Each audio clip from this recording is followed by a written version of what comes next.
장로교 정치에 대해 먼저 간단히 이야기해 보겠습니다.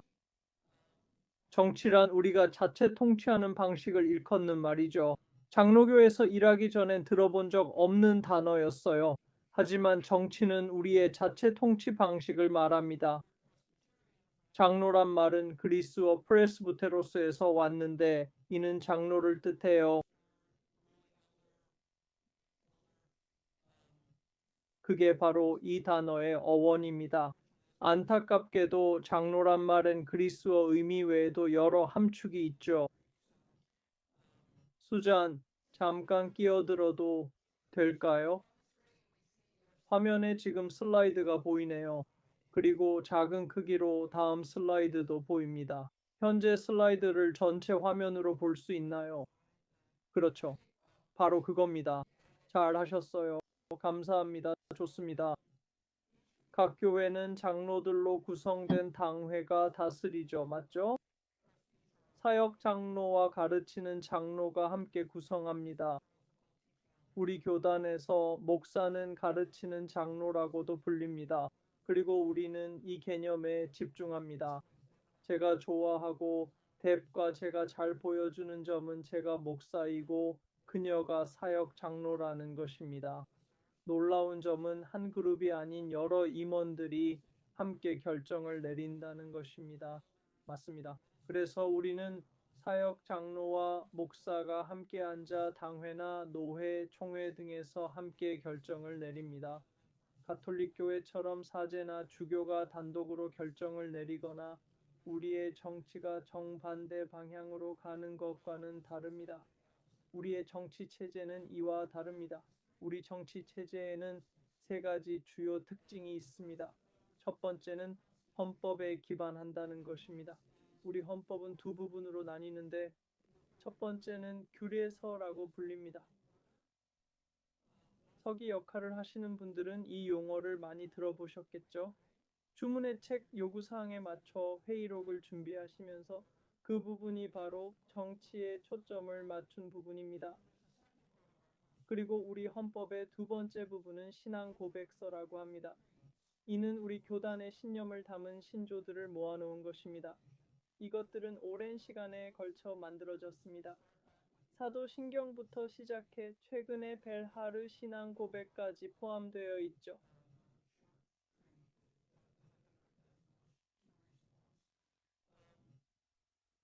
이렇게 우리는 헌법을 따릅니다.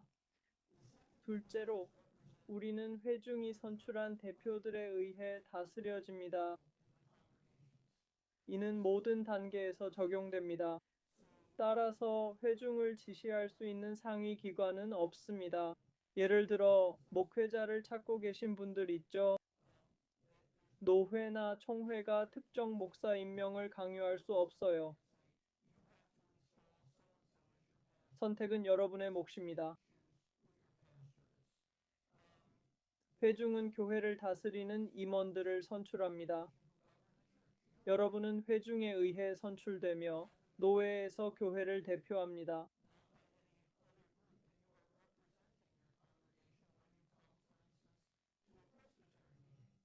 6월 말과 7월 초 교단 결정을 위해 각 노회에서 대표를 보냅니다.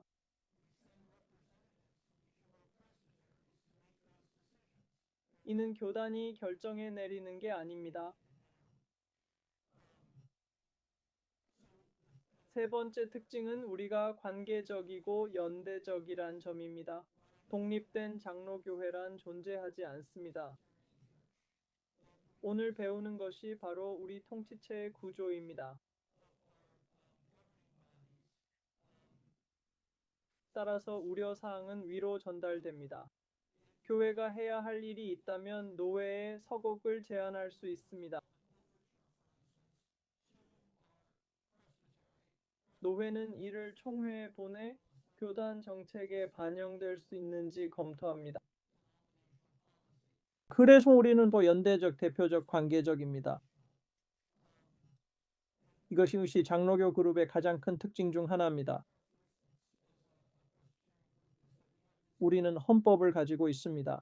질서의 책으로 돌아오겠지만 우리는 헌법적, 대표적, 관계적입니다. 당신이 자란 다른 전통들과는 매우 다릅니다.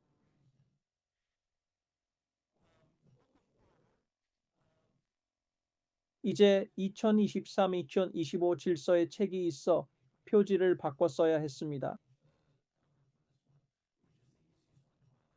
질서의 책은 네 부분으로 구성되어 있습니다. 이것이 다시 우리의 헌법입니다. 첫 번째 부분은 장로교 정치의 기초입니다. 이것이 우리의 전반적인 원칙입니다. 우리가 서로 어떻게 관계 맺는지 설명합니다. 이 부분들은 인용하고 싶을 때 사용됩니다. 예를 들어 당호회가 어떻게 협력하는지, 어떤 원칙과 윤리를 사용하는지에 대해 장로교 정치의 기초에서 찾을 수 있습니다. 그 첫 번째 짧은 부분에서 두 번째 부분은 정부 형태예요. 이게 우리의 기본 원칙과 정치 규칙이에요. 오늘 이 부분에 대해 많이 들을 텐데 장로들의 역할을 설명하거든요. 주로 이 섹션에 나와 있어요.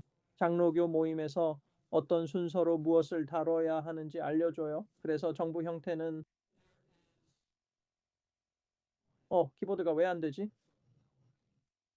이런 한번 해결해 볼게요. 예배를 위한 지침서가 있어요. 이건 예배 기준과 필수 요소를 다루는 부분이에요. 성례전에 대해 스티브였나 누군가 성례전 질문을 했죠. 3개월에 한 번만 성찬식을 하는 것에 대해 예배 지침서에는 예를 들어 성찬식을 해야 하는 최소 주기에 대해 나와 있어요. 교회, 입회와 사역 장로가 되는 과정, 그리고 아직 취임 전이라면 받게 될 질문들을 살펴보겠습니다. 이 모든 내용은 예배 지침서에 나와 있습니다.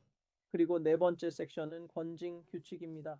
이 부분이 최근에 다시 작성되었습니다. 2년 전과는 매우 다릅니다. 지난 총회에서 재작성했고 연대 시스템의 일환으로 각 노회의 투표를 거쳤습니다. 그래서 이제 막 효력이 발생했습니다. 권징 규칙은 다음과 같습니다. 예를 들어 문제가 생긴다면 교회의 행동과 교단의 지침 사이에 차이가 있거나 누군가 노회에서 부적절한 행동을 하거나 뭔가 잘못을 저질렀다면 교회나 노회에서 경계를 넘었다면 권징 규칙은 이런 문제들을 어떻게 다뤄야 할지 알려줍니다. 이것이 우리의 장정입니다. 사역과 누가 사역에 부름받았는지에 대해 조금 말씀드리고 싶습니다. 그리고 그 시작점은 우리입니다.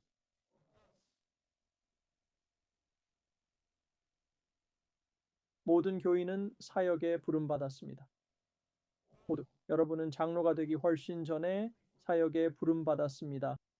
이것이 시작점입니다. 우리 교단에서는 모든 사람이 사역에 부름받았습니다.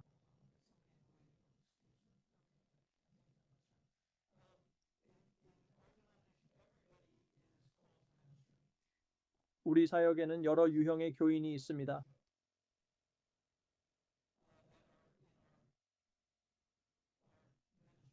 첫 번째는 세례받은 교인입니다. 여러분 중 일부는 장로교에서 세례를 받았죠. 이것이 교인의 첫 번째 범주입니다. 가장 흔히 생각하는 교인은 활동 교인입니다.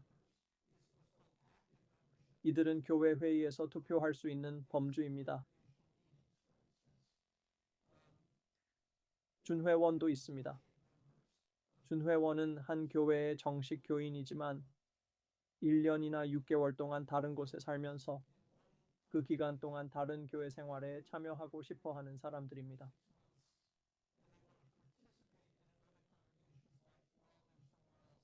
이들을 준회원이라고 부릅니다. 예를 들어 전 교회에는 루이빌에서 교단 일을 하는 교인이 있었는데 가족은 웨스트체스터에 살았죠. 그래서 그녀는 처음 몇 년 동안 우리 교회의 활동적인 회원이었지만 일요일마다 루이빌에서 일하느라 그곳 교회에서 예배를 드렸어요. 그곳에선 그녀가 소속 회원이었죠. 루이빌에서 더 많은 시간을 보내게 되면서 남편과 아이들이 있는 우리 교회로 소속을 옮겼어요. 동시에 루이빌의 한 교회에서도 활동적인 회원이 되었죠. 이런 식의 회원 자격도 있어요. 우리가 자주 쓰진 않지만요. 보통은 세례받은 회원과 활동 회원에 대해 얘기해요. 우리 교회 구조는 존 칼빈에서 비롯됐어요. 그가 우리 교단의 창시자였거든요. 그는 교회의 목적이 신도를 양육하는 거라고 믿었어요. 대비 기도할 때 우리의 사역에 대해 언급한 걸 들으셨죠? 우리가 하나님의 손과 발이 된다고요. 이게 바로 칼빈이 추구했던 거예요. 그는 성직자와 평신도의 구분도 없애고 싶어 했죠. 그것은 그에게 중요했습니다. 그는 당시 가톨릭과 동방정교회가 두 집단을 구분짓는 방식에 불편함을 느꼈어요. 그래서 성직자보다 평신도가 더 많이 참여하는 새로운 교회 구조를 만들고자 했죠. 그게 지금 우리가 가진 구조죠. 맞나요? 보통 당회에는 한두 명의 목사와 그보다 많은 사역 장로들이 항상 있습니다. 그게 그의 시작점이었어요. 그는 네 그룹으로 구성된 구조를 만들었습니다. 말씀과 성례전의 목사, 박사, 장로, 그리고 집사가 있었죠. 칼빈에게 이 네 가지는 모두 안수받은 직분이었습니다. 집사, 목사, 장로가 될 때 칼빈 시대엔 박사도 포함됐지만 지금은 없어요. 이제 여러분은 안수를 받은 겁니다. 사역 장로로 안수받으면 평생 그 직분을 유지하게 됩니다.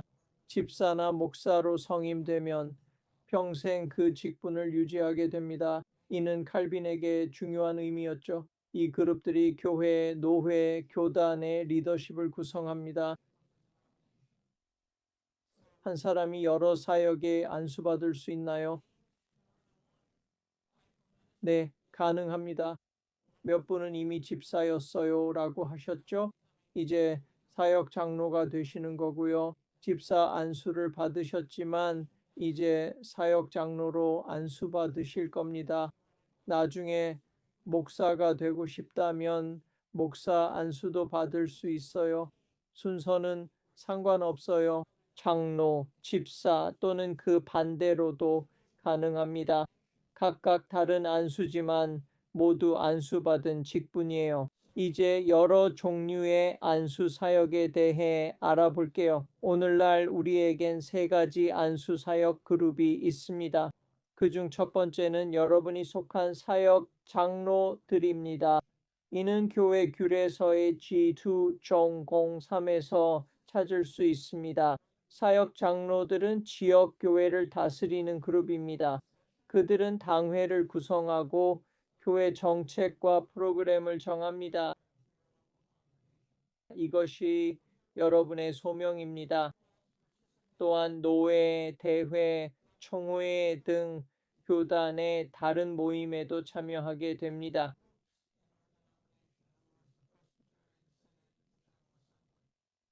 두 번째 그룹은 집사들입니다. 집사들은 긍휼의 사역을 담당합니다. 우리 교단은 개별 파송 집사나 집사회를 둘 수 있습니다.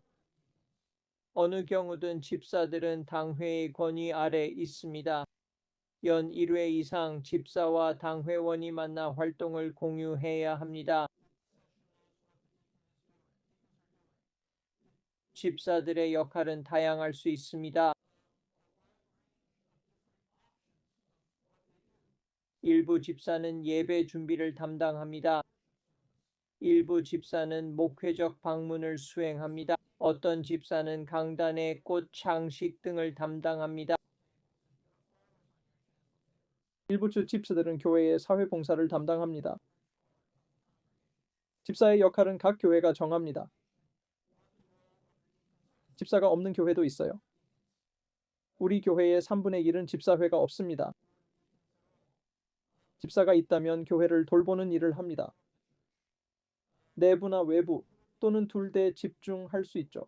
교회를 위한 긍휼과 섬김의 사역이 있습니다. 셋째는 말씀과 성례전의 목사 또는 가르치는 장로입니다. 이 두 용어는 같은 의미예요. 오랫동안 말씀과 성례전의 목사만 있었어요. 나중엔 모두가 장로임을 강조하려 가르치는 장로로 바꿨죠.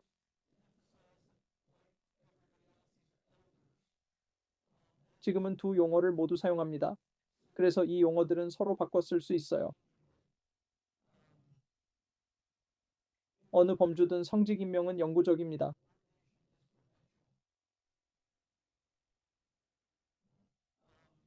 여러분은 일정 기간 봉사하도록 선출됩니다. 아마 여러분 대부분은 3년 임기로 선출될 겁니다. 일부 교회는 2년 임기예요. 여러분은 회중이 선택한 지명위원회를 통해 선출되고 회중의 심사를 거쳐 임명됩니다. 당회에서 더 이상 섬기지 않아도 여러분은 여전히 사역 장로입니다.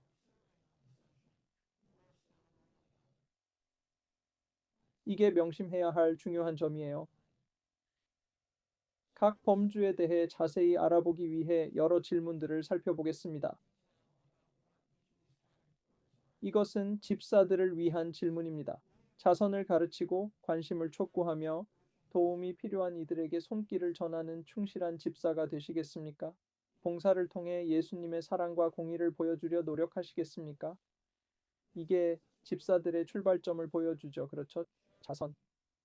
어려운 이웃을 돕고 사랑과 정의를 실천하는 것. 이것이 집사들의 핵심 역할입니다. 다음은 규례서에 나온 집사의 정의입니다.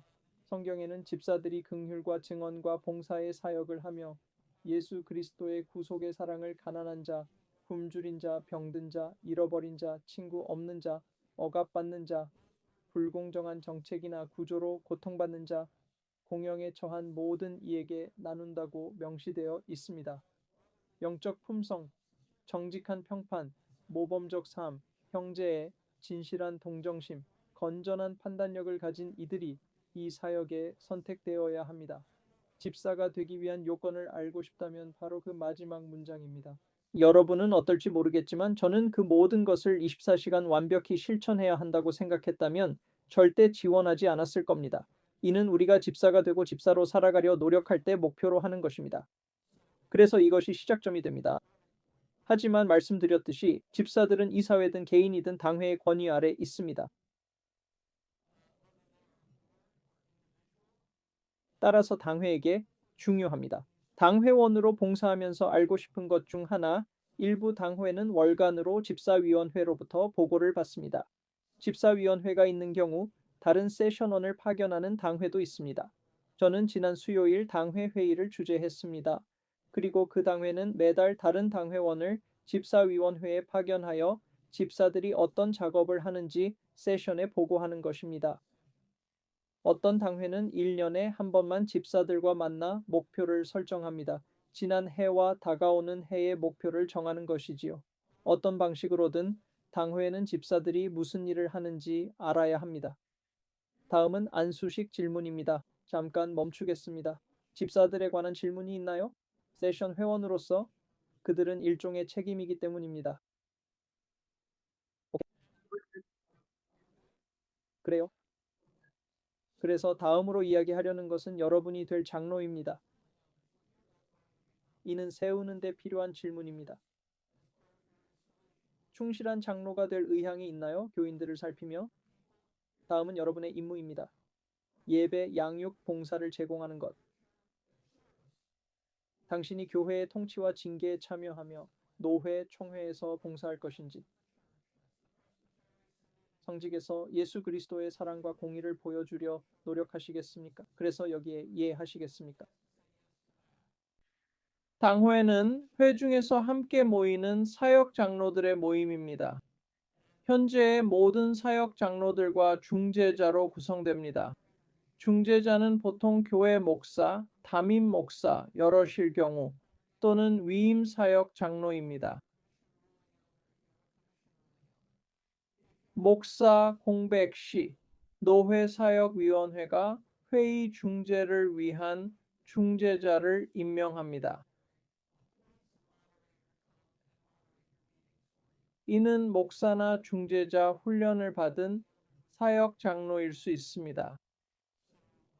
이렇게 구성되며 중재자 없이는 결정을 내릴 수 없고 중재자나 목사도 단독으로 당회를 대신해 결정할 수 없으며 사역 장로들의 동의가 필요합니다.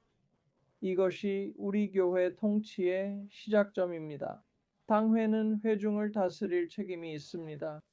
교회 안에서 주로 일어나는 모든 일과 교회의 증언을 인도하기 위해 세상 속에서 신앙과 사랑과 소망과 증언의 공동체가 되도록 회중의 규모는 나중에 다시 다루고 대비 이야기하겠지만 당회의 회중 규모는 중요합니다. 대부분의 교회에서 현재 당회 규모는 약 6명, 최대 9명이어야 합니다. 일부 작은 회중들의 경우 그보다 더 작을 수도 있습니다. 하지만 현재 9명 이상의 당회가 필요한 교회는 많지 않습니다. 우리 교회 규모로 볼 때 당회는 9명 정도면 충분합니다. 일부 교회에는 재단 이사회라는 별도의 그룹이 있습니다. 그런 경우 우리는 양원제 구조를 갖게 됩니다. 재단 이사회는 각 교회가 주 정부의 허가를 받아 법인화할 때 필요한 그룹입니다. 뉴욕 주가 바로 그렇습니다. 그래서 우리 교회들은 법적으로도 법인입니다. 뉴욕주 법인은 반드시 이사회가 있어야 합니다. 일부 교회는 별도의 이사회를 두고 있죠. 다른 교회들은 당회가 이사회 역할을 합니다. 당 회원으로 봉사할 때 먼저 알아야 할 건 이사인지 여부예요. 당회가 이사회 역할을 하나요? 아니면 별도 이사회가 있나요?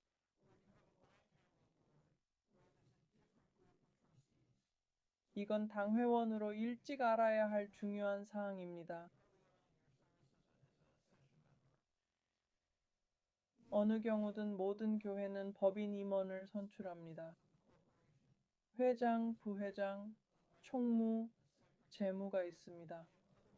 다른 임원도 있을 수 있지만 뉴욕주는 이 네 가지를 요구해요. 이들은 각자의 책임을 수행하기 위해 선출된 임원들입니다. 예를 들어 회계는 재정 절차를 관리하고 교회의 재정과 재산을 다루는 봉사자들을 감독합니다.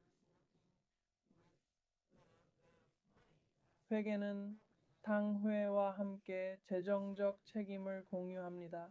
법인 회장은 의장이 될 수 있고 보통 우리 교회 정관상 재무위원회 의장이 맞습니다만 항상 그렇진 않아요. 당회에 서기신 분들은 보통 법인의 총무도 겸임하십니다. 뉴욕주에 공문을 보내야 할 때 서명하는 사람이 바로 여러분입니다.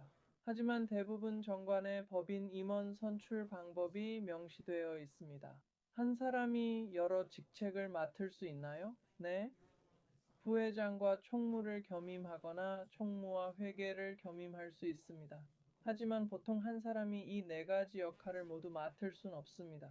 그건 불가능할 거예요. 하지만 이런 직책들이 있습니다. 재단이사의 의무에 대해 말씀드리겠습니다. 재단이사회가 없는 당회라면 이것들이 여러분의 의무입니다. 여러분은 신중히 일하고 필요한 정보를 미리 얻어야 할 주의 의무가 있습니다.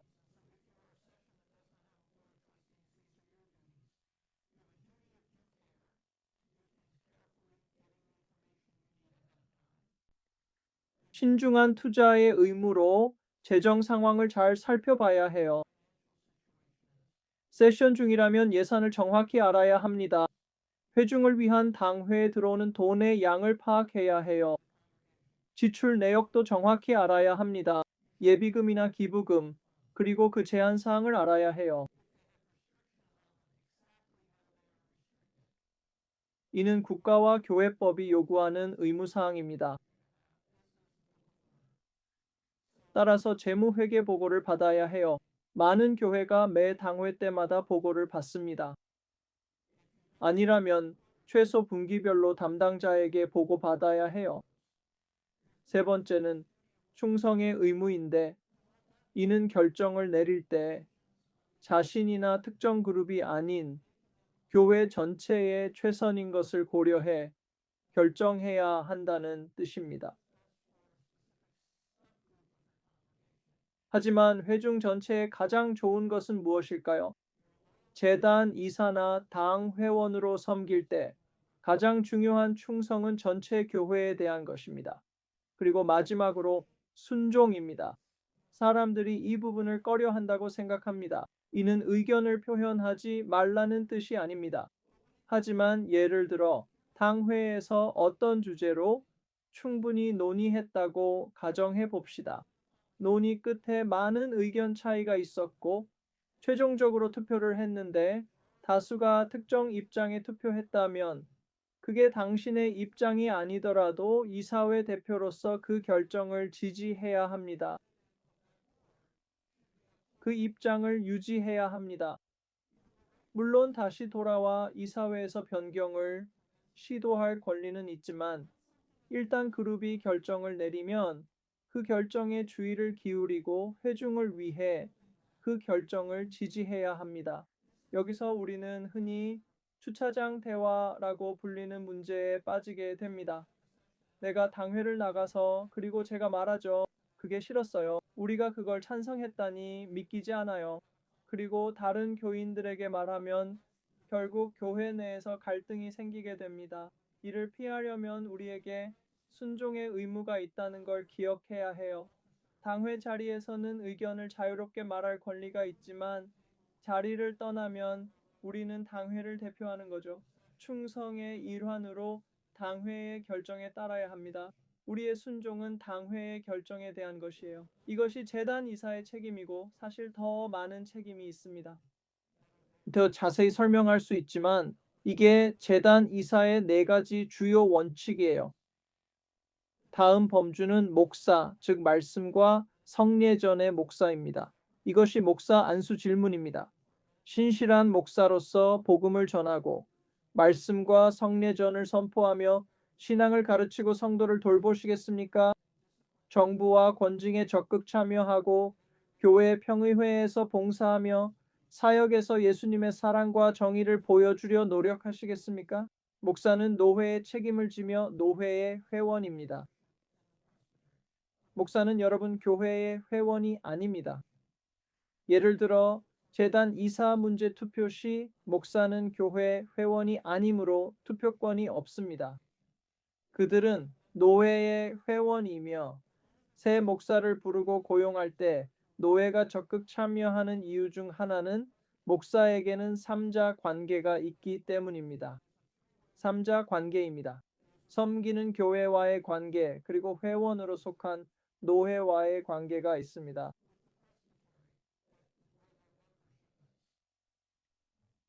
노회에는 목회자를 위한 여러 회원 범주가 있습니다. 우리는 위임 목사가 있습니다. 이들은 무기한 임기로 섬기는 담임 목사, 동사 목사, 부목사입니다. 그들은 처음 부름받아 그 자리에 있으며 계속해서 부름을 갱신할 필요가 없습니다. 그리고 임시직으로 섬기는 목사들이 있습니다. 이들은 1년 또는 일정 기간 동안 그 자리에 있습니다. 예를 들어 이는 임시 목사가 될 것입니다. 프리덤 플레인스가 셰넌 화이트를 고용한 거죠. 임시 목사로서 그녀는 영구적이진 않지만 그 자리에 있어요. 아마 다음 영구 목사가 올 때까지 그녀가 섬길 거예요. 이는 임시 회원 자격의 한 부분이에요. 우리 노회에 많은 목사님들이 명시된 공급자로 있어요. 그들은 당회를 통해 매년 갱신되는 계약을 맺고 있죠. 그리고 우리에겐 교구 동료들도 있어요. 이들은 목사들인데 주로 은퇴한 분들이에요. 하지만 꼭 그렇진 않고 교회에서 역할을 맡고 싶어 하는 분들이에요. 교구 준회원으로 고용되거나 봉사를 요청받아요. 예를 들어 목사가 없을 때 설교를 하거나 목회적 돌봄을 돕는 일을 해요. 이 모든 것들이 임시직책이에요. 노회엔 검증된 목사라 불리는 분들도 있어요. 그들은 교회 밖에서 사역을 해요. 병원에서 일할 수도 있고 교도소에서 일할 수도 있어요. 농장에서 일할 수도 있죠. 그들은 검증된 목사들입니다. 대규모 회원 목사들도 있죠. 그들은 사역 사이에 있어요. 한 교회를 섬겼다가 그 교회 사역을 마치고 다른 교회로 가지 않은 상태예요. 그들은 노회의 일반 회원으로 남아 있습니다. 마지막으로 명예 은퇴 목사나 이제는 그냥 은퇴 목사가 있어요. 명예 은퇴란 말을 더 이상 쓰지 않을 거예요. 2월 31일 전에 은퇴한 분들은 예외죠. 최근에 한 분과 얘기했는데 은퇴 생활이 어떠냐고 물었더니 명예 은퇴했어요 라고 하시더라고요. 은퇴 목사는 오랜 기간 봉사하다 다른 이들처럼 은퇴한 분들이에요. 세례, 성찬, 결혼 등의 권한은 유지돼요. 그래서 그들을 은퇴 목사라고 합니다.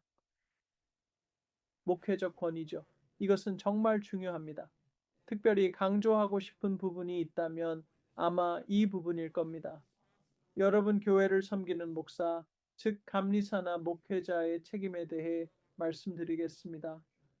그중 첫 번째는 성경 구절과 찬송가를 선택하는 것이 목사의 책임이라는 점입니다. 교인들은 목사에게 개정 공통 성서 일과와 같은 것을 사용하도록 권할 수 있습니다. 하지만 그것을 사용할지 여부는 전적으로 목사의 결정입니다. 찬송가 선택은 성가대 지휘자가 아닌 목사의 몫입니다. 물론 목사가 성가대 지휘자에게 이를 요청할 수도 있습니다. 제 경험상 그리고 대배 경우도 마찬가지일 텐데 새 교회에 가면 어떤 찬송가를 좋아하는지 모릅니다. 지난주에 어떤 찬송가를 불렀는지도 모르죠. 그래서 보통 몇 가지 찬송가를 제안하면서도 교회에서 좋아하는 찬송가를 선택하라고 말씀드립니다. 모르는 찬송가면 성가대 지휘자에게 선곡을 부탁하세요. 초청 설교자나 목사가 성경과 찬송가를 선택할 권리가 있습니다. 이는 당회의 역할이 아닙니다. 설교와 기도 내용 선택은 목사의 책임입니다. XYZ에 대해 설교해달라고 요청할 수 있습니다. 목사는 그 주제로 설교할 수 없다라고 말할 수 있습니다. 다른 주제로 설교하겠다라고 할 수 있죠. 그리고 그렇게 할 권리가 있습니다. 기도 내용과 방식도 목사가 선택합니다. 셋째, 목사는 당회와 노회에서 투표권이 있습니다. 목사는 교인은 아니지만 당회 회원입니다. 당회에서 투표할 때 목사도 투표할 수 있습니다.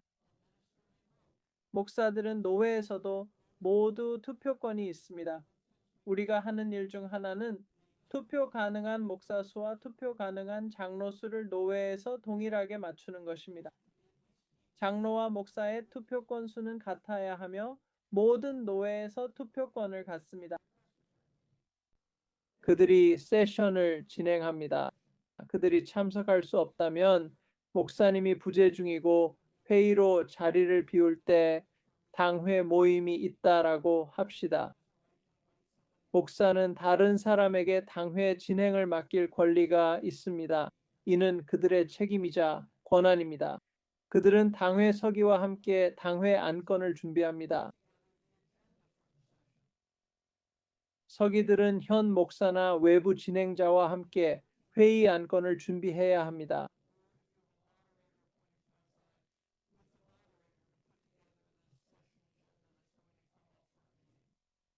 목사는 직원들의 상급자입니다.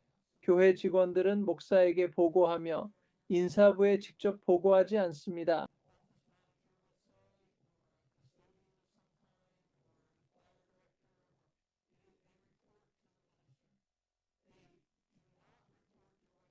목사는 직원들의 책임자이며 인사위원회가 평가에 관여할 수 있습니다. 하지만 목사가 직원들의 책임자입니다. 우리 노회의 경우 대비노회 직원들의 책임자입니다. 인사위원회가 직원들을 평가하지만 업무 분담은 대비 결정합니다.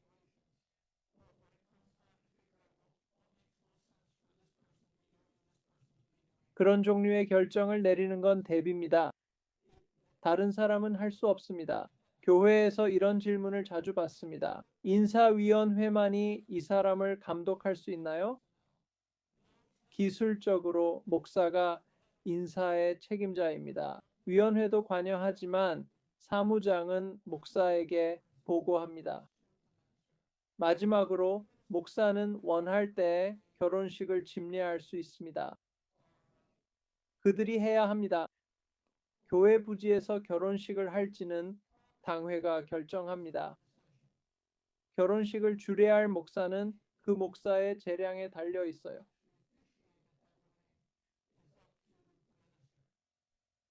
교회에서 결혼하려면 교인이어야 한다는 규정이 있을 수 있죠. 그렇다고 해봅시다. 그게 공간 사용에 대한 규정이에요. 목사가 교인은 아니지만 결혼식을 해드릴게요. 뉴욕 식물원에서도 주례한 적 있어요 라고 할 수 있죠. 목사가 선택할 수 있고 교회 공간 사용을 허락할 수도 있어요.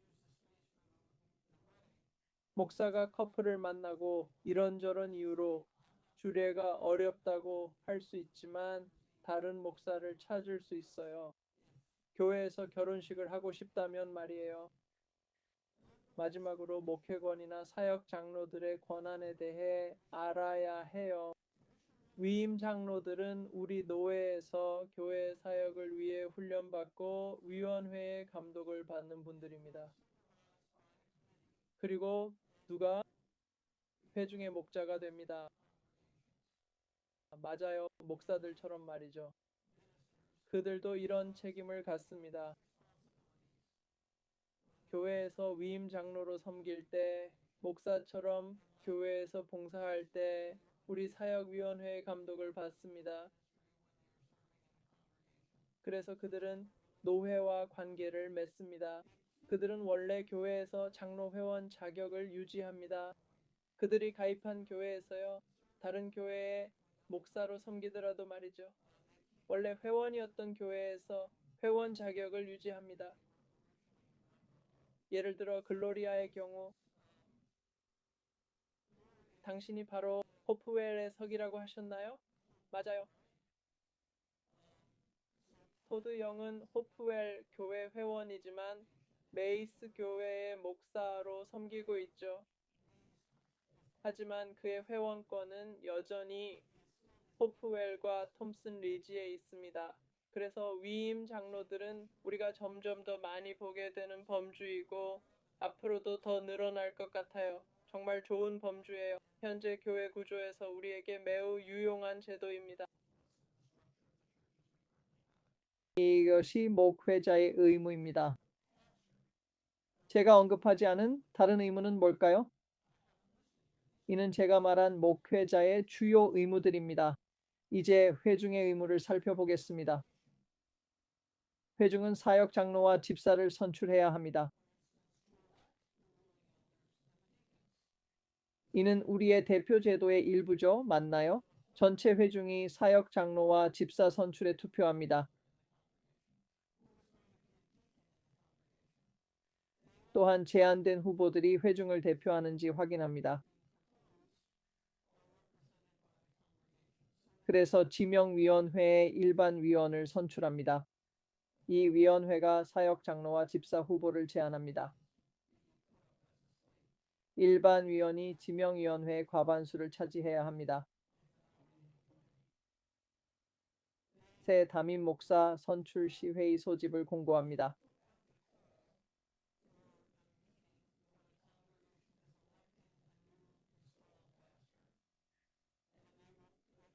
그리고 투표를 실시합니다. 교인들은 새로 파송된 목사에 대해 투표할 것입니다. 파송 목사를 찾는 분들, 예를 들어 프리덤 플레인스에서는 회중이 그 사람에 대해 투표합니다. 보통 그 전에 후보자의 설교를 듣는 기회가 있습니다. 파송 목사가 떠날 때는 교인들이 투표로 그 소명을 해제합니다. 예를 들어 프리덤 플레이스에서 바울이 떠날 때 소명 해제를 위한 교인 모임이 있었죠. 파송 목사의 소명 조건을 정하는 것은 교회입니다. 그래서 생활비 인상이 있을 때마다 또는 목사님의 봉급을 올리고 싶을 때, 예를 들어 목사님이 훌륭한 일을 해오셨기 때문에 봉급을 올리려면 교인들의 투표를 받아야 합니다. 부동산 매매 시에도 반드시 교회의 승인을 받아야 합니다. 우리 교회 중 하나가 당회에서 재산 매각 여부를 논의 중입니다. 재산을 매각하려면 반드시 교인 총회의 승인을 받아야 합니다.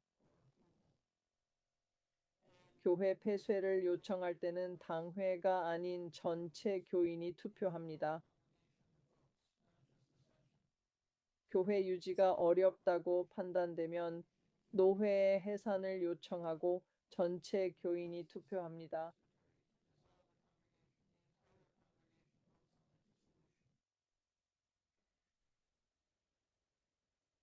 네.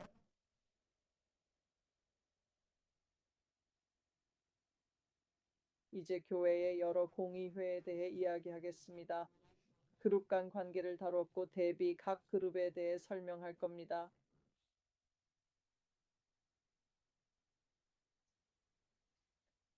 수잔, 다음 슬라이드로 넘어가죠. 이 슬라이드에서 다음으로 가길 원하세요? 이거요? 네, 맞아요. 시작합시다.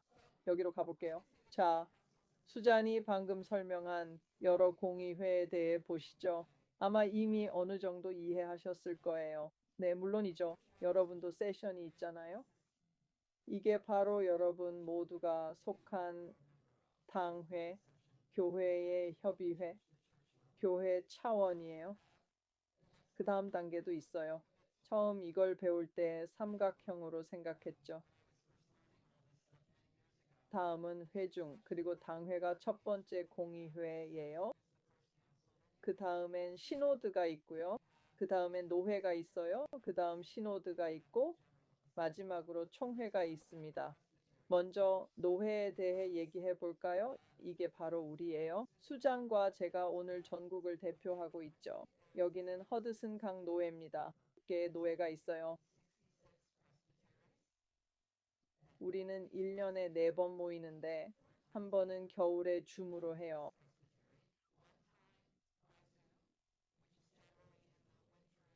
아래에서 날짜를 볼 수 있어요. 2월에 모임을 가졌어요. 노회의 지리적 특성 때문에 줌으로 해요. 웨스트체스터엔 눈이 안 와도 다른 지역엔 올 수 있거든요. 그래서 겨울에 적어도 한 번은 줌으로 노예 모임을 해야 한다고 결정했어요. 그래서 2월에 한 번 했죠. 그리고 3번 더 있는데 잠시 후에 말씀드릴게요. 우리는 71개의 교회가 있어요. 이 숫자는 변동 중이에요. 수잔, 처음 시작했을 때 교회가 몇 개였죠? 98개요. 네, 이 숫자는 계속 변하고 있어요. 아시겠지만 우리는 거의 9천 명의 교인이 있어요. 수잔, 처음 시작했을 때 교인이 몇 명이었죠? 아세요? 1명 정도요. 네, 이게 PCUSA와 모든 교단에서 일어나는 일이에요. 우리는 축소되고 있어요. 그래서 여러분이 보거나 듣는 많은 변화는 우리가 이 큰 조직을 줄여야 한다는 사실과 관련이 있어요. 우리가 부름받은 사역을 하기 위해 조직을 좀 줄여야 해요. 우리가 해야 할 사역을 위해서요. 우리는 3번의 노예 모임이 더 있어요. 올해 있을 이 모임들에 여러분이 꼭 한 번은 참석하셨으면 좋겠어요.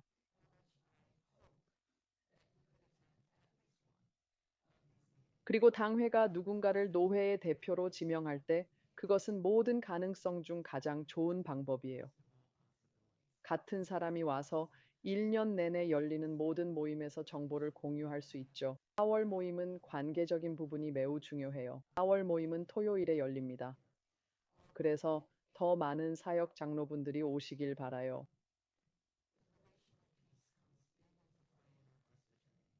모임은 뉴버그에서 열릴 예정이에요. 정말 멋진 모임이 될 거예요. 놀라운 정보와 일들을 많이 준비하고 있어요. 그리고 보통 예배도 매우 감동적이에요. 9월에는 전통적으로 홈즈 캠프에서 모임을 가졌어요. 팬데믹 이후로는 말이죠. 9월 모임은 아주 특별한 모임이에요. 야외에서 진행되고요. 관계 중심적이에요. 모든 파트너들과 대화를 나누는데 이에 대해서는 잠시 후에 더 말씀드릴게요. 다른 장로교인들과 함께하는 정말 좋은 교제의 시간이에요. 1월에 있을 행사는 매우 흥미로울 거예요. 수잔, 우리 교회들 중 평가를 한 곳이 지금 3분의 2 이상인가요? 우리 교회의 3분의 2 이상이 성소 평가를 했어요. 그리고 계속 떠오르는 주제 중 하나가 바로 환대예요. 환대라기보다 새 사람이 왔을 때 여러분이 환영을 안 하는 게 아니에요. 안녕하세요. 어떻게 지내세요? 여기 앉으세요. 우리가 하는 일은 이래요. 여기 주보가 있어요. 더 중요한 건 이분들을 교회 생활에 어떻게 녹아들게 할까예요. 어떻게 지속적인 환영과 포용을 실천할 수 있을까요? 이게 우리가 본 주제고 이에 대한 자원이 필요해 보여요.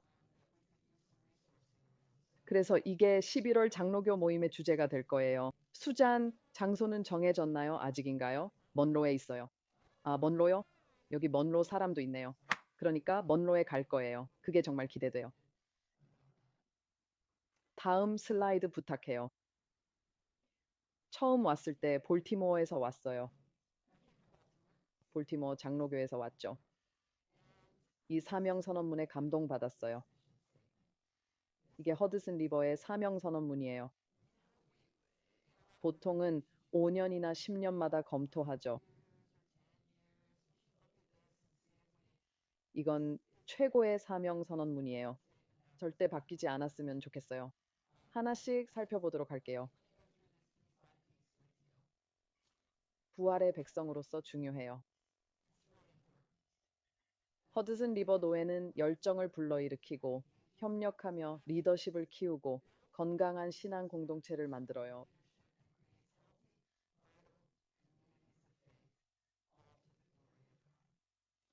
노예로서 우리의 역할이 분명해요.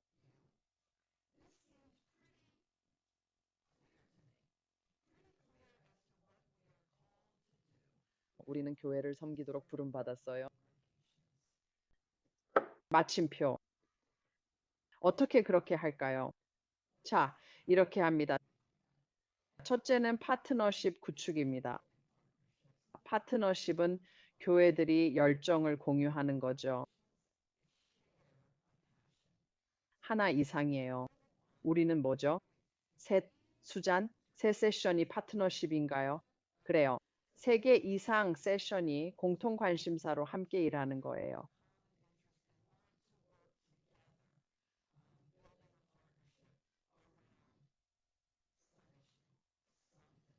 HRP 그린이 있어요. 환경 관련 분들도 있고요. 헤비타트 프레스 비빌드도 있는데 4월 노회 모임에 오시면 자세히 알 수 있어요. 들어보셨을 거예요. 농촌 이민 사역도 파트너십 중 하나예요. HRP 퀴어, IPP 교도소 파트너십도 있죠. 우리 노회 지역에는 교도소가 많아요. 이분들이 그 일을 하고 있어요. 그리고 우리는 새로운 망명 신청자 그룹이 있는데 제목에서 알 수 있듯이 그들은 이제 막 활동을 시작했어요. 그럼 노회로서 우리는 어떻게 해야 할까요? 어떻게 지원할 수 있을까요? 교회들이 신청하면 노회는 각 파트너십에 최대 $5,000까지 매칭 지원합니다. 예를 들어 한 교회가 선교의 일환으로 헤비타트에 프레스비 빌디 $1,000를 보내기로 했다고 해요. 그러면 노회에 양식을 보내고 노회도 프레스비 빌드에 $1,000를 보냅니다. 이런 경우가 많은데 정확한 숫자는 기억이 안 나네요. 수잔, 혹시 올해 지금까지 몇 교회가 참여했는지 아세요? 3개나 4개 정도일 것 같은데 확실하진 않아요. 저도 잘 모르겠어요. 하지만 이 지원은 연중 계속 가능합니다. 그래서 여러분의 교회 중 이런 파트너십에 참여하거나 지원하기로 한 곳이 있다면 꼭 파트너십을 위해 양식을 작성하고 매칭 펀드를 요청하는 것이 좋습니다. 이렇게 파트너십을 지원하며 파트너십 관련 업무를 담당하는 시간제 직원도 있습니다. 이것이 우리 사명선언문의 이 부분을 실천하는 방법입니다. 사역 장로에 관해서는 강력한 리더십을 육성해야 합니다. 이것이 우리가 추구하는 바입니다. 그리고 이 점에서 5월 4일이 떠오릅니다. 5월 4일 장로의 날에 여러분을 뵙고 싶습니다. 정말 많이요.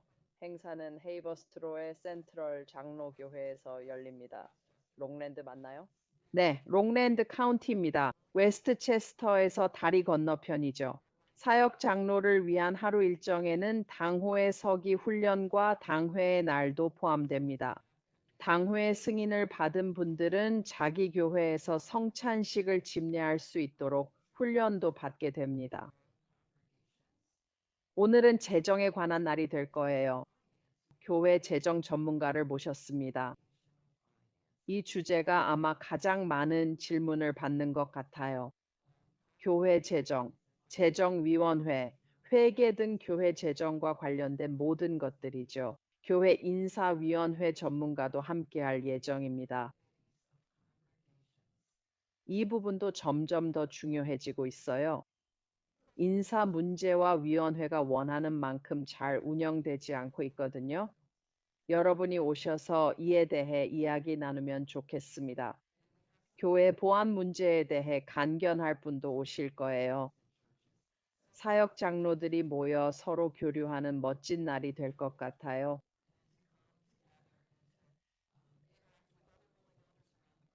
꼭 일정에 추가하시고 다른 분들께도 알려주세요. 곧 자세한 정보가 공개될 예정입니다. 여러분의 위원회와 당회 그리고 다른 분들과 공유해 주세요. 흥미로운 강좌도 열릴 예정이에요. 수잔, 평신도 설교 강좌가 일주일 후에 시작하죠? 네, 4월까지 진행됩니다. 그렇죠. 평신도를 위한 설교 강좌예요. 6주 과정으로 진행됩니다. 대부분 줌으로 진행되는 수업이에요. 줌으로 설교 방법을 가르치고 배우는 강좌예요.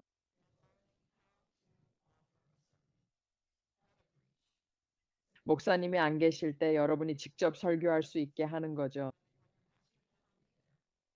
정말 대단한 기술이에요. 평신도 누구나 참여할 수 있어요. 대부분 줌으로 진행돼요. 첫 모임과 마지막 모임만 대면으로 해요. 자세한 정보는 꼭 확인해 보세요. 장로교 웹사이트를 방문해 주세요. 다음은 프레스비 뉴스 소식이에요. 이 모든 정보가 담긴 주간 뉴스레터를 발행하고 있어요. 여러분도 구독하시면 좋겠어요. 일단 구독 신청해 드리고 원치 않으시면 거절하셔도 돼요. 모든 정보가 다 뉴스레터에 있어요. 최근에 멋진 웹사이트 디자인 강좌가 있었어요. 교회 웹사이트, 즉 디지털 현관문 디자인 강좌였죠. 처음 교회 찾을 때 뭐가 보일까요? 우리 사역의 또 다른 중요한 부분은 코칭입니다. 여러분의 목사님도 아마 다양한 방식으로 코칭에 참여해 오셨을 겁니다. 우리는 목회자들을 위한 오찬, 수련회, 다양한 활동 등 여러 모임을 통해 그들을 한데 모으려 노력하고 있습니다. 이렇게 우리는 강력한 리더십 육성이라는 과제를 다루고 있습니다.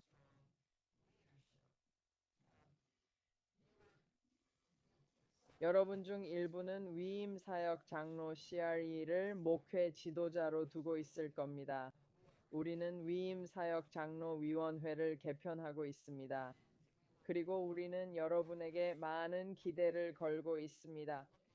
여러분 스스로 마음을 들여다보시고 이것이 여러분의 소명인지 위임 사역 장로 과정을 밟아 강단에 설 수 있는 사람이 되거나 노회의 특정 활동에 파송될 수 있는 사람이 될 수 있는지 고민해 보시기 바랍니다. 대부분의 위임 사역 장로 과정 이수자들은 결국 강단에 서게 됩니다. 그것이 그들의 목표입니다. 하지만 우리에게 뭐가 있죠, 수잔? 기독교 교육 담당자가 있지 않나요? 기독교 교육 담당자요. 에드거가 프리덤 팜스에서 일하고 있어요. 맞아요. 과거엔 교도소에서 일하는 사람도 있었죠. 그렇지 않나요? 그리고 다른 여러 가지가 있는데 기독교에 대해 더 깊이 알고 싶다면 장로교에 대해서도 마찬가지고 그 지식을 넓히고 더 잘 알고 싶다면 그 분야에 더 정통해지고 싶다면 새평신도 장로위원회에서 정보를 찾아보세요. 어떤 방법이 있는지 알아볼 수 있어요. 마지막으로 중요한 건 건강하고 활기찬 신앙 공동체를 만드는 거예요. 건강, 활기, 창조는 이 사명 선언문의 흥미로운 단어들이에요. 건강하고 활기찬 공동체가 뭘까요? 글쎄요, 몇 명 안 되는 공동체일 수도 있고, 1000명의 공동체일 수도 있겠죠. 잘 모르겠어요. 하지만 우리가 그걸 알아내고 여러분을 돕는 최선의 방법은 이 노회에서 제공하는 평가입니다. 성스러운 소예요. 성스러운 소라고 불립니다. 이름은 좀 그렇지만요. 하지만 정말로 성스러운 소 평가라고 해요. 수잔이 말했듯이 현재 우리 교회의 3분의 2 이상이 이 평가에 참여했어요. 수잔, 이게 중요하다고 생각하는데요. 이에 대해 좀 말씀해 주시겠어요? 물론이죠. 이 평가는 교인들로부터 여러분의 교회에 대해 배울 기회를 줍니다. 그리고 배운 내용을 전국의 다른 주요 개신교회들과 비교할 수 있어요. 제가 목사였을 때 자주 있었던 일인데 누가 와서 이런 말을 하곤 했죠. 이런 일이 일어나고 있대요. 또는 사람들이 이렇게 생각한대요. 그럼 누가 그렇게 생각하는데요? 글쎄요, 잘 모르겠어요. 그냥 그런 소문을 들었어요. 몇몇 사람들이요. 그래요. 일부 사람들이 그렇게 생각해요. 성스러운 소평가를 하면 모든 교인의 생각을 정확히 알 수 있어요.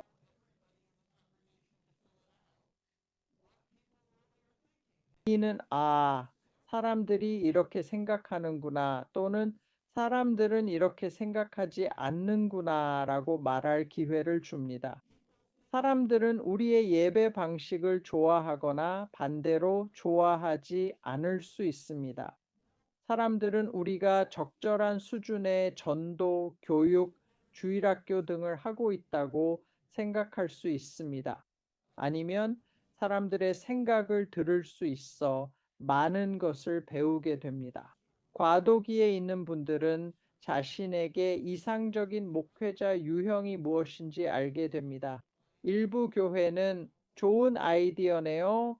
한번 해보세요 라고 말하는 지휘자 같은 목사가 필요합니다. 그리고 이제 다른 부분을 진행할 시간입니다 라고 말하는 목사 말이죠.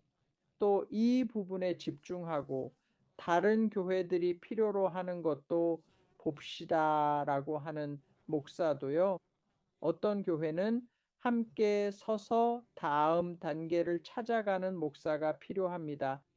또 어떤 교회는 목회적 돌봄과 사역에 집중하는 목사가 필요할 수도 있습니다. 이 평가로 그런 것들을 파악할 수 있어요. 그래서 권해드리고 싶습니다. 아직 안 했거나 3년 넘게 안 한 교회가 있다면요. 3년 지난 교회들에 연락해요. 다시 해보면 어떨까 하고요. 교회 분위기가 3년 새 변하니까요. 평가 후 조치를 원하시면 그 방법도 제공해 드립니다. 얼마 전 한 교회 데이터를 봤는데 청지기 직분이 많이 떨어졌더라고요. 청지기 직분이 9%일이었어요. 청지기 직분 개선팀을 꾸려 코칭 받을 거라고 들었어요. 이것도 하나의 방법이 되길 바랍니다. 건강하고 활기찬 신앙 공동체가 되도록 돕고 싶어요. 네. 그리고 걱정 마세요. 이건 비판이 아닙니다. 평가도 아니에요. 이건 누구나 와, 봐봐 할 게 아니에요. 이건 그저 도구일 뿐이에요. 그게 전부죠. 도구예요. 답이 아니에요. 당신이 누군지 알려주는 도구의 일부예요. 거기서 시작해요. 우리는 누구고 사람들은 뭘 생각하고 행동하나요? 정말 강력히 추천해요. 아무리 강조해도 부족할 정도로요. 거의 모든 교회에서 이야기하는 것 같아요. 이걸 해본 교회들은요. 감사해 해요. 그들은 해서 기뻐해요. 중요한 점은 데이터는 그저 데이터라는 거예요. 그 자체로는 별로 쓸모가 없어요. 중요한 건 수산이나 전문가와 함께 데이터를 해석하고 대화하는 거예요. 무슨 뜻일까요?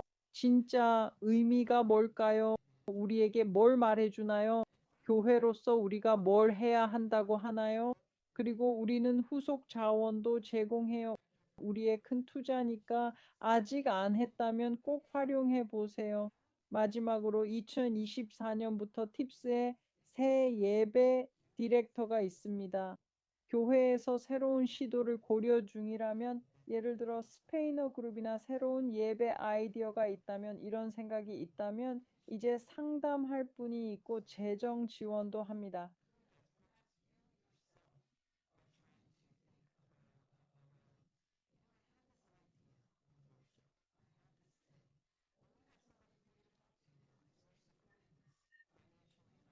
새 예배 이니셔티브 디렉터와 관련 정보가 있습니다. 웹사이트에서 확인하세요. 웹사이트를 방문해 프로그램들을 살펴보고 관심 있는 것을 찾아보세요. 페이스북 페이지도 있습니다. 우리는 뭔가를 잘 합니다. 일주일에 3, 4번 페이스북을 업데이트합니다.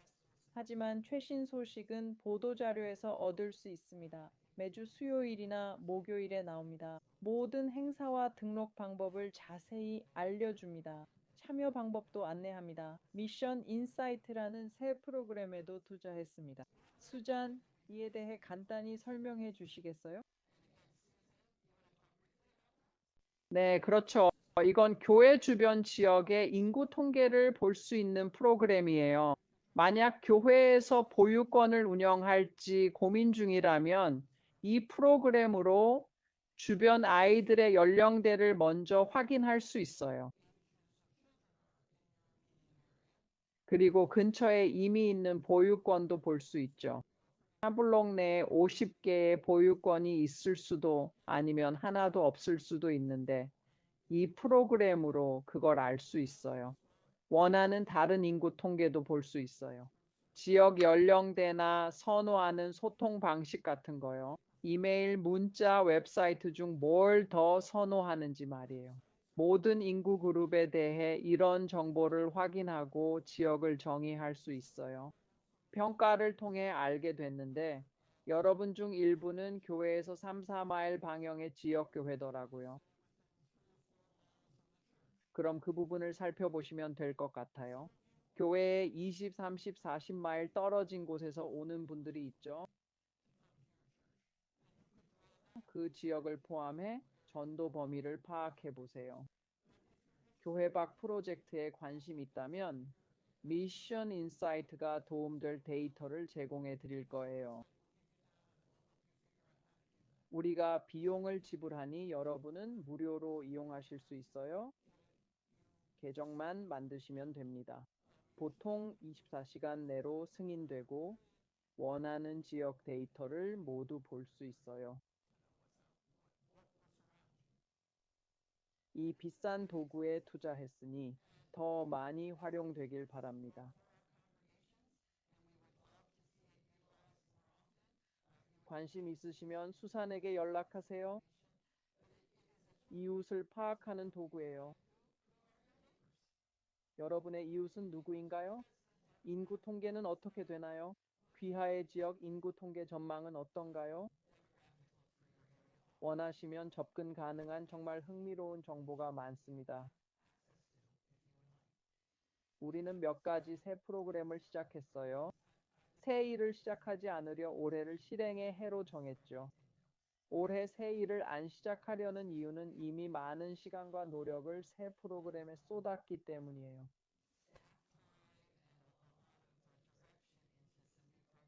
들어보셨을 수도 있는 프로그램 중 하나가 목회자 급여 지원 프로그램 PSSP예요.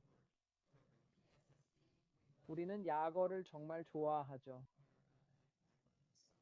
PSSP의 아이디어는 작지만 중요한 교회가 전임 목사를 부를 자원이 부족할 때 돕는 거예요.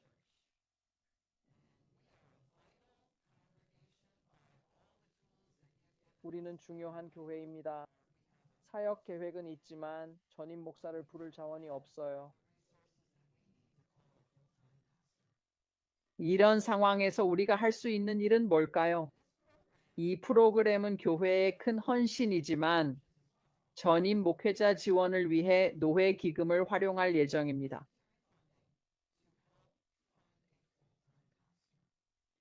자세한 내용은 생략하겠지만 우리 웹사이트에 프로그램 신청 방법에 대한 상세한 설명이 있습니다. 다시 말씀드리지만 우리에겐 그런 추진력이 필요합니다. 우리가 목표로 하는 곳에 도달하려면 전임 리더십이 필요합니다. 두 번째 주요 프로그램은 방금 간단히 언급한 새로운 예배 계획 프로그램입니다. 이 분야에 많은 자금을 투자했고 특히 훌륭한 직원을 확보하는 데 주력했습니다. 모든 정보는 우리 웹사이트에 있으며 자세한 내용은 전용 웹사이트로 안내해 드립니다. 새로운 예배 계획이란 무엇일까요? 이 프로그램은 누구를 위한 것일까요? 이 프로그램은 무엇에 관한 것일까요? 여러분의 참여를 권장하며 올해부터 시작되는 이 새 프로그램들을 함께 인내심 있게 진행해 나가길 바랍니다. 마지막으로 아무리 강조해도 부족한 것이 있습니다. 이것은 목회 연구, 뭐였더라? 실용적 자원이죠. 맞죠? 교회를 위한 실용 자원 PRC라고 하며 LI는 롱아일랜드에서 시작되었습니다.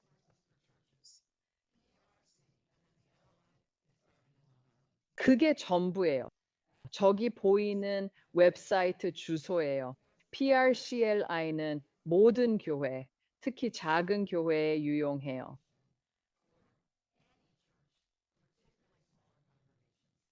이것 좀 봐주세요. 여기서 교인들과 소통하는 모든 방법을 볼 수 있어요. 여러분도 이걸 이용할 수 있어요. 우리가 이 구독을 구매했거든요.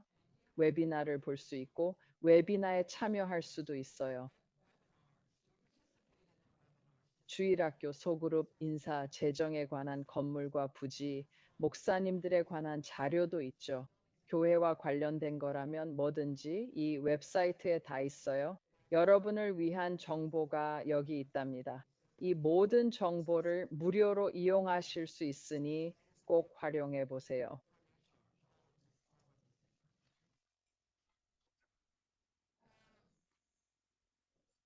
시노드는 그 다음 단계예요. 노회가 있고 그 위에 시노드가 있죠. 시노드는 지리적으로 연결된 노회들의 모임이에요.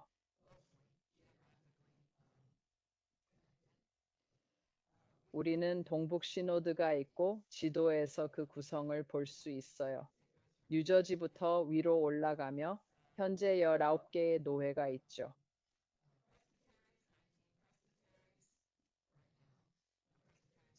일부 노회는 경계 등에 대해 논의 중이지만 그건 다른 이야기예요. 이게 우리 시노드인데 경련으로 모입니다. 경련이라는 말 어려워요. 목사와 장로 수가 같고 노회에서 뽑힌 대표들이 시노드에 참석해요. 시노드 웹사이트도 꼭 방문해 보세요. 시노드를 통해 다양한 프로그램과 기금을 이용할 수 있어요. 잘 모르셔도 괜찮아요.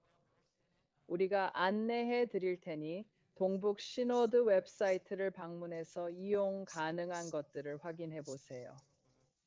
마지막으로 총회가 있는데 이는 단순한 모임이 아닌 평의회예요. 이 교단에 들어오면서 그냥 민중 모임이구나 했는데 그때는 매년 있었어요. 아니요, PCUSA 총회예요. 이제는 2년마다 모입니다. 4년은 팬데믹을 겪으며 온라인으로 모였고 모두에게 그랬듯 흥미롭고 도전적이었죠.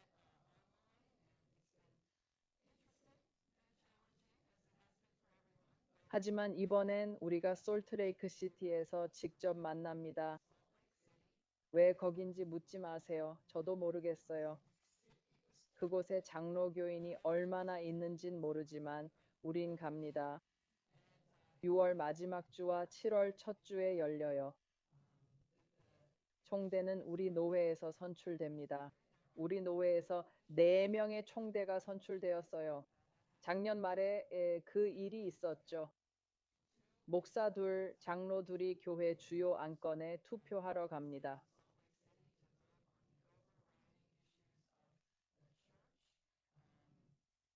위원회 회의는 줌으로 온라인 진행하고 모두 솔트레이크 시티로 갑니다. 노회 모임에서 이에 대해 더 자세히 들으실 겁니다.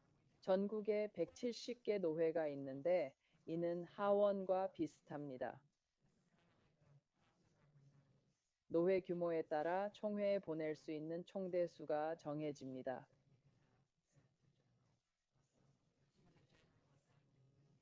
그 점을 명확히 하겠습니다. 이것이 바로 우리 교회의 평의회입니다. 죄송합니다. 잠시 청력을 잃었네요. 그게 바로 우리 교회의 평의회입니다. 저는 우리 노회와 그 활동에 가장 자부심을 느낍니다. 우리만의 훌륭한 직원과 프로그램이 있지만 전국적인 현상은 아닙니다. 이런 일이 허드슨강에서 벌어지고 있어요. 수잔 씨. 뎁과 제가 마지막으로 집중할 건 세션에 관한 거예요. 모든 세션이 해야 할 일에 대해 간단히 말씀드릴게요. 그 다음 대비 교회별로 다른 점들을 설명할 거예요. 세션에 참석할 때 여러분의 임무는 다음과 같아요. 세션에서 할 모든 일을 다루진 않겠지만 여러분의 폭넓은 임무에 대한 아이디어를 드릴 거예요. 목사님과 함께 예배에 대한 책임을 져야 해요. 목사님이 설교와 찬송가를 고른다고 말씀드렸죠. 하지만 예배 시간, 내용, 성찬식 여부도 중요해요.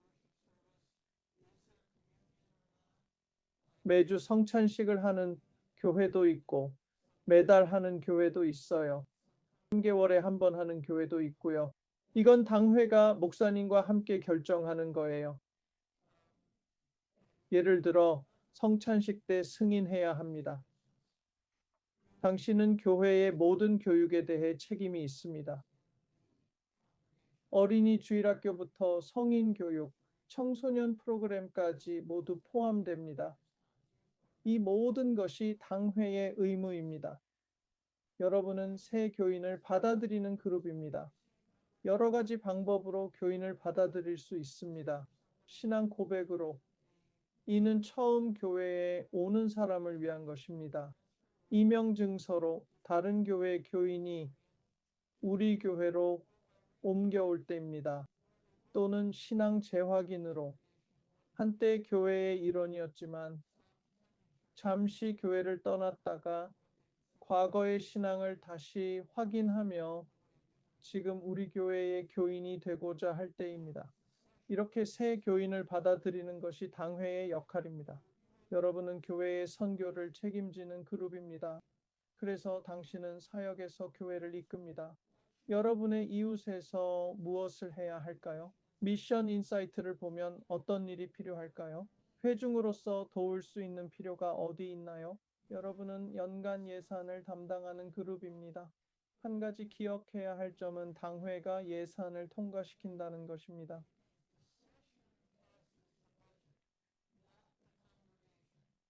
당회가 예산을 편성하는 것이 중요합니다. 당회가 경비를 충당할 자금을 확보해야 하고 당회가 비용을 정확히 파악해야 하며 그 예산을 승인해야 합니다.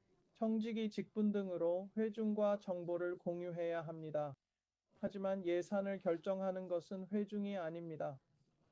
그것은 당회의 역할입니다. 당회는 또한 교회 재산을 관리할 책임이 있습니다.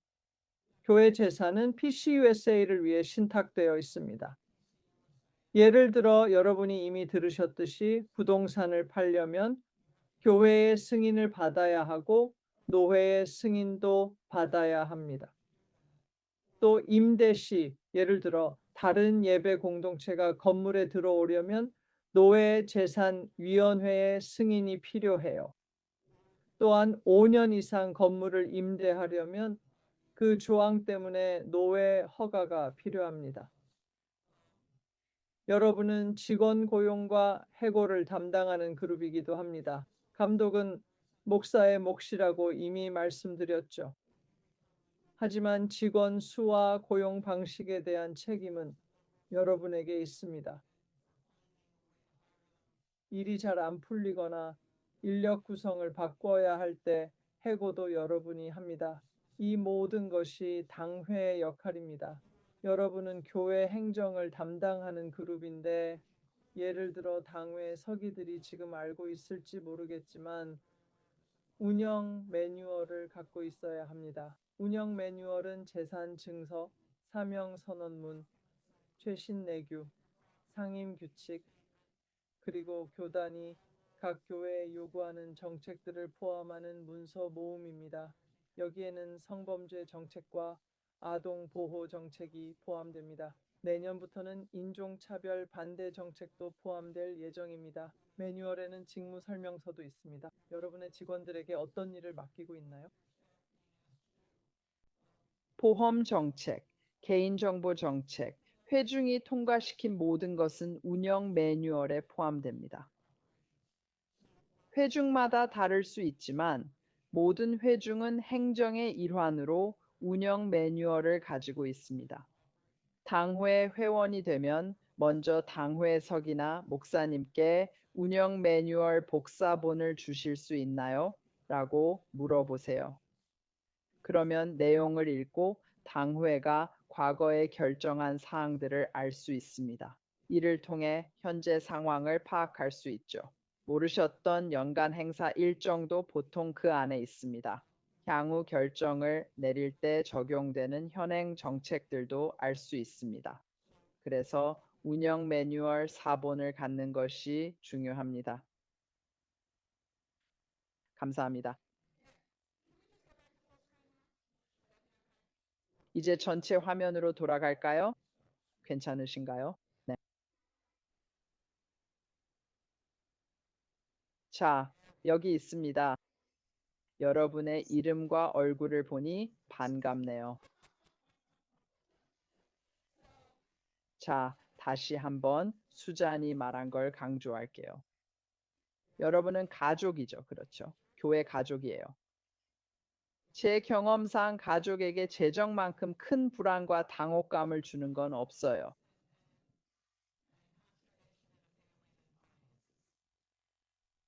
재정과 예산은 일요일 회중 토론거리가 아니에요. 그건 당회에서 정해야 해요. 그리고 나서 회중에 보고하는 거죠. 이게 중요해요. 수잔도 같은 생각이에요. 교회마다 다른 점들이 있는데 그중 가장 중요한 건 정관이에요. 아직 못 봤다면 정관 사본을 확인해야 해요. 문제나 질문이 생겨 노예 서기에게 전화하면 첫 질문이 뭘까요?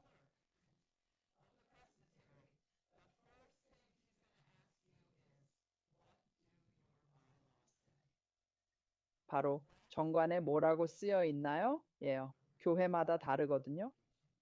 그러니 정관 사본을 요청하세요. 거기에 뭐라고 쓰여 있나요? 위원회 임기는 얼마나 되나요? 위원회 구성에 대한 요구사항은 어떤 게 있나요?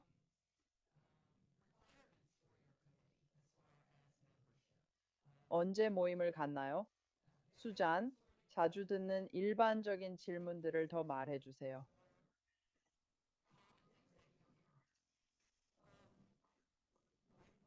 회의록은 얼마나 자주 작성하고 승인하나요? 회의 결정 사항을 교인들과 어떻게 공유하나요? 일요일에 누가 보고를 하나요? 소식지를 발행하나요? 주간 이메일로 보내나요? 주간 이메일이 있다면 그걸로 어떻게 공유하죠? 이런 것들이 흔한 차이점이에요. 이게 기본이죠. 맞나요? 교회의 기초가 되는 부분이에요. 그러니 사본을 가지세요. 우리도 사본이 있어야 해요. 사본이 있으면 질문에 답하기가 훨씬 쉬울 거예요. 교회마다 다른 건 위원회 구조예요. 그렇죠? 볼티모어에 있던 제 교회 중 하나는 당회 위원장이 전혀 없었어요. 위원장들은 따로 활동했죠. 당회는 오직 교회 전체의 비전과 발전을 위한 기구였어요. 그 당회의 4~5명은 매년 몇 가지 목표를 세우고 자체적으로 구성된 다른 위원회들로부터 정보를 얻어 운영했죠. 위원회 구조는 교회마다 다르지만 반드시 문서화해야 해요. 이 구조를 잘 분별하고 만들어내야 한다는 뜻이에요. 당회 구성원 수도 다시 검토할 거예요. 10명이나 되는 당회원을 둔 교회들은 어려움을 겪었죠. 예를 들진 않겠지만 볼티모어의 한 교회는 당회원 25명에 교인이 120명 뿐이었어요. 이건 좀 균형이 안 맞죠. 그건 좀 틀렸네요. 수잔이 말했듯이 당신은 날렵하고 시기적절하게 좋은 결정을 내릴 수 있어야 해요.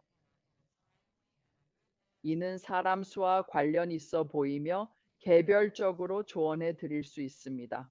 세션에 적합한 인원은 6명에서 9명 사이예요. 9명 이상은 안 돼요. 왜 그럴까요?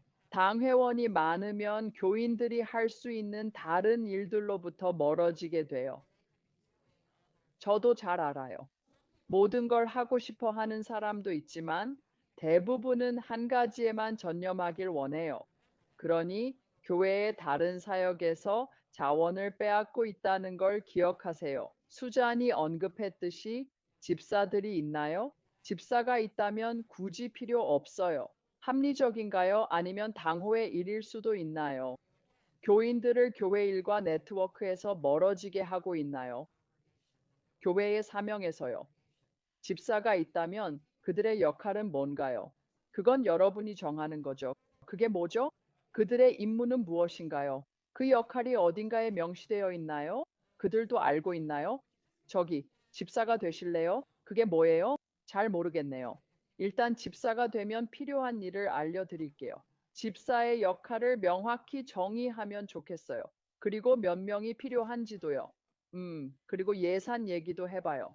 교회 예산은 당회에서 관리하죠.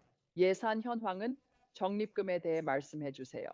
당회원으로서 알아야 할 또 다른 부분이에요. 교회의 적립금을 알아야 해요. 은행에 얼마나 있나요?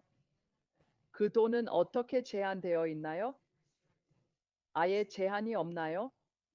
이건 장로교에서 흔한 일이에요. 재정적으로 어려운 교회들이 있나요? 돈은 있지만 예산이 빠듯한 경우 그 돈에 대해 설명해 주세요. 아, 그건 기독교 교육용이군요.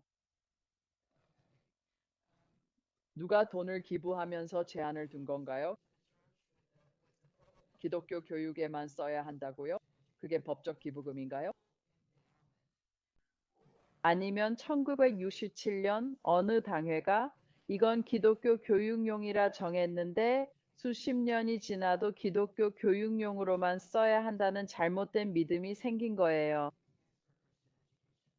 하지만 당회가 원하면 그 용도를 바꿀 수 있어요. 당회가 제한을 풀고 다른 용도로 쓸 수 있죠. 그러려면 이 기금들이 뭔지 알아야 해요. 아시다시피 많은 교회들이 은행이나 주식 시장에 투자한 돈이 있는데 그건 못 건드려요 라고 말해요.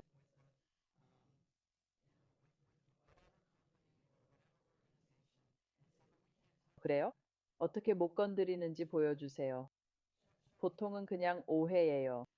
옛날 당회가 정한 거고 시간이 지나며 못 건드린다는 잘못된 믿음이 된 거죠.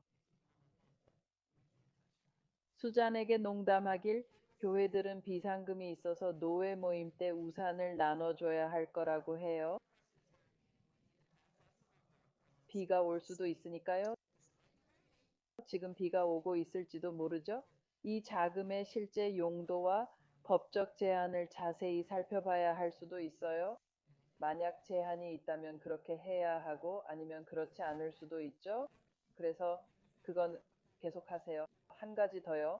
5년 전에 제한됐지만 더 이상 따르기 어렵다면 예를 들어 6세에서 10세 아이들을 위한 제한인데 10년간 그 나이대 아이들이 없었고 앞으로도 없을 것 같다면 법원에 제한 해제를 청원할 수 있어요. 법원에 그 제한을 따르지 않게 해달라고 요청할 수 있죠. 네, 아시다시피 여기 몇몇 교회들은 아주 오래전부터 있어 왔고 이런 일들이 계속 있어 왔죠. 세월을 거쳐 여행했고 이제 여러분이 세션 멤버와 리더로서 이렇게 말할 때일 겁니다. 이것을 살펴봅시다. 여기에 뭐가 있는지 봐요. 이게 무엇에 관한 거죠? 슬프게도 변호사가 필요할 수 있지만 이걸 살펴보고 우리가 어디에 있는지 확인해 봐요. 그리고 여러분을 도울 사람들과 자원이 있습니다. 특히 장로교 재단이 있어요. 청지기 직분이나 재정에 관심 있으시다면 장로교 재단 웹사이트를 방문하세요. 필요 이상의 많은 자원을 찾으실 수 있을 겁니다.